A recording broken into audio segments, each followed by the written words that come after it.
Hi there, everyone. My name is Lauren Shahadi, and I'm excited to welcome you into this next edition of CohnReznick's Deeper Dive into the Business of Sports. We are leveraging insights from the sports industry to guide executives in driving value for their own business. And in this conversation, we'll be diving into how any business can plan and execute a successful growth strategy while also utilizing predictive analytics to protect the business as it scales. And we're here with a couple of rock stars. That's you guys from CohnReznick, Alan Wolfson, Northeast Regional Managing Partner, and Kristen Souls, Managing Partner, Global Consulting Solutions. Great to have both of you with us. Aside from simply growing revenue, Alan, what are the key reasons a company wants to execute a growth strategy? Because it's not all about numbers, but that's a very important part of it as well. That's right, Lauren. In business, like in sports, building competitive advantage is super critical. Differentiated and specialized services and products, meaning you're offering superior quality, knowledge, depth, and expertise, and something that's highly tailored and customizable to your customers or your clients. Also building significant brand awareness where your market position is elevated, your market permission goes up, meaning you can serve bigger and larger clients and customers. And as a result, you'll probably drive pricing power and customer loyalty. You know, he's talking about adding value, Kristen. That's the same in sports as it is in business. Very important. It is. And, you know, in sports as in business, a lot of value comes from talent. And so when we're looking at strategies and growth strategies of where do we want to be and what are we going to look like 3, 5, 10 years down the road, we have to understand what is the talent and technology and offerings and products that we have today, and where do we want to be 5 years from now, and where are the holes that we need to close the gap. And those gaps can be closed either through acquisition of talent or acquisition of companies. And so certainly when we think through M&A strategies, having a well-articulated growth strategy is really important to be able to attract acquisitions, to understand how they fit into that growth strategy, how they're critical to the execution, how they're the backbone of where you want to go and how you want to grow. And then your vision has to be appealing to them to have them want to come and be a part of that story. What goes into planning a successful growth strategy? Funding at the top of the list, yes? Top of the list. Number one. So, do we have the capital to pull off this plan?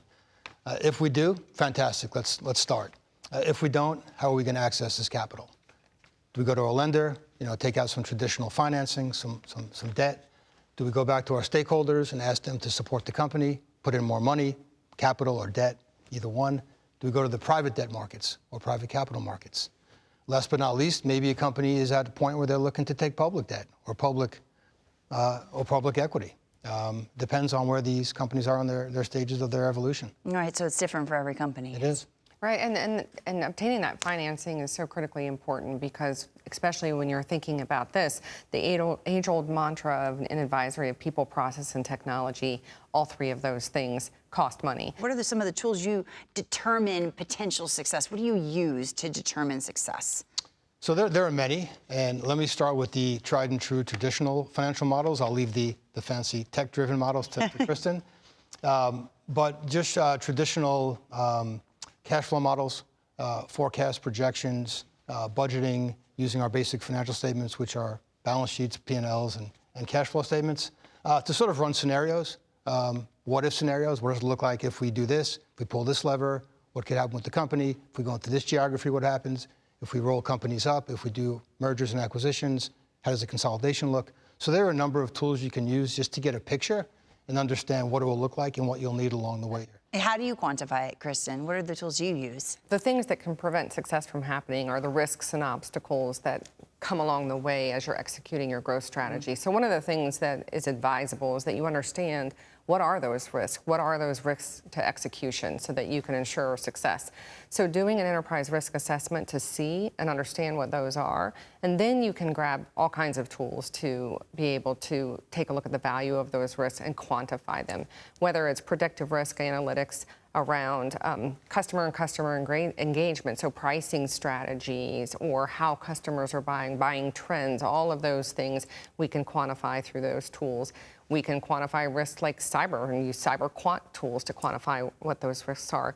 We can do things like insure against those risks or take alternative paths to navigate around those risks. I'm thinking of the companies out there saying, this all sounds fabulous, but you guys have lived it. What have you learned right along the way for any company looking to execute a growth strategy? What advice would you give them?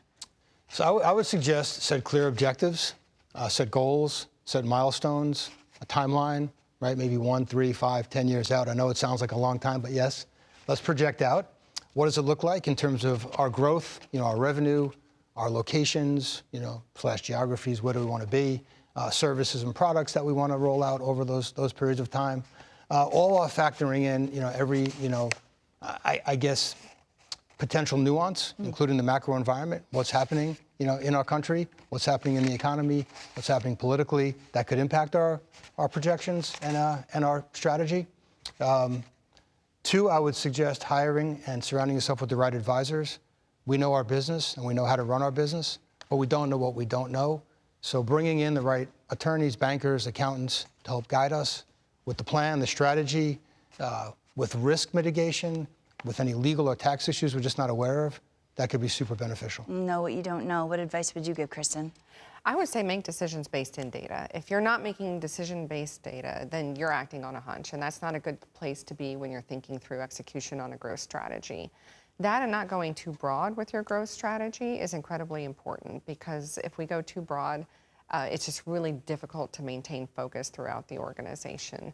I think picking up on what Alan said around the macroeconomic environment, know what you can control and understand the things that you can't. So I think stay focused, because when we focus, we do better. That's right. In life, we are ready for growth. This was so helpful. Alan, Kristen, thank you so much. Such valuable information. That's a wrap on this Business of Sports conversation with Alan Wolfson and Kristen Soles. It's been a pleasure learning from your insights and experiences as we dove deep into business growth strategy. Thank you both for your time. Thank you. Appreciate it.